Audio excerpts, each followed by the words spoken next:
PS2 was a wild console, man. The advertisements for it were pure insanity, the accessories were wacky as hell, and at one point the PS2 was even considered a military threat. But all that's kiddie shit. The real wildest thing to come from the PS2 was its catalog of games. Now, I've played some weird games for my time, but some of these games that I've seen on the PS2 are on a whole nother level. So one night out of curiosity, I chose 3 of some of the weirdest I could find in hopes that after completing each, I'd take one step closer to finding the meaning of life. I started the night with Mr. Mosquito, and I found out pretty quickly that this is a straight up fetish game. As Mr. Mosquito, you stalk and terrorize his poor Japanese family, sucking them up throughout many days and throughout many different scenarios.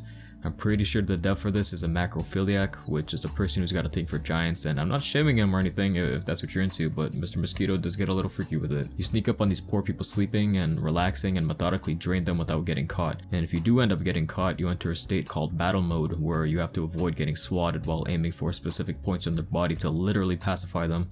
The more the draining goes on, the more the family gets unhinged as they start to lose their shit until it culminates into them fully squabbling with Mr. Mosquito. The whole thing was just wild. I don't think there was a second of playing where I didn't question my choices, but I eventually made it to the end and it was definitely an experience of all time. Right after I played Dog's Life. In this game he plays Jake the dog as he travels across the country to save his kidnapped crush from a dog catcher named Miss Peaches. There's a lot of wackiness and weirdness to this game, but in a grounded sense. You travel around these towns and areas interacting with locals who for some reason give Jake odd jobs for a bone in return. The bones given to Jake and collected around the world from mini games and hidden areas are a level system like in Mario 64. The more bones you collect, more areas and abilities start to unlock, and the more bones you have, the more clout you have among other dogs. If another dog has lower bones than you, then you'll be able to big dog them and somehow possess that dog and control to do whatever you want. There's weird mini games and sandboxing elements, but in the end, despite its weirdness, Dog's Life still seemed like any other kid-friendly game. I mean, its ESRB rating when it first released in the UK was literally rated ages 3 and up, which I found out later that rating is complete bullshit because in the last act you're in a horror game all of a sudden.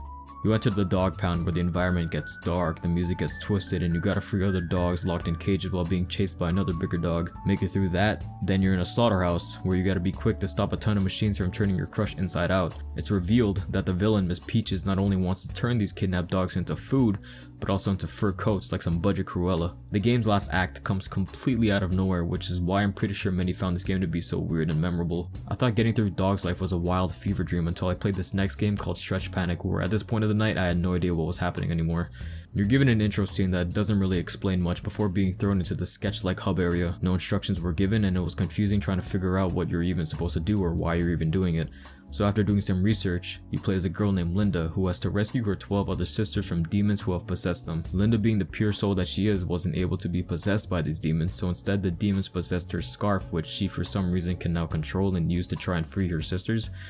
I'm not really sure how people were supposed to understand the premise of this without reading the manual or searching it up because this game is actually incomprehensible. But gameplay wise, it's clear as day that Stretch Panic is a boss rush style game. The gameplay loop is very straightforward. You're in a room surrounded by all these doors that go straight to the boss fights, but to get through these boss doors you need a certain amount of points to enter. To farm the points, you enter these rooms where you have to stretch the backs of these characters with aggressively large boobs, which makes them explode, and points are given in return. Sometimes these massive boobed characters can fall off the edge of the map, and to save themselves from the fall, their boobs become propeller blades to bring them back up. Like, yeah, in general the whole game was a brainfuck surreal experience, so I was kinda done with questioning what was even happening. Once you get the points, you can challenge the bosses, which each have their own little gimmick. Some were fun, some were tedious, and it wasn't the most challenging experience, and I got through it pretty quickly. It's a crazy game, but it feels half-baked with lots of crazy ideas that weren't fully realized. Out of the 3 games played, this was definitely the weirdest to me, and maybe because it was late in the night and I was sleep deprived, Stretch Panic may have also made me hallucinate a little bit.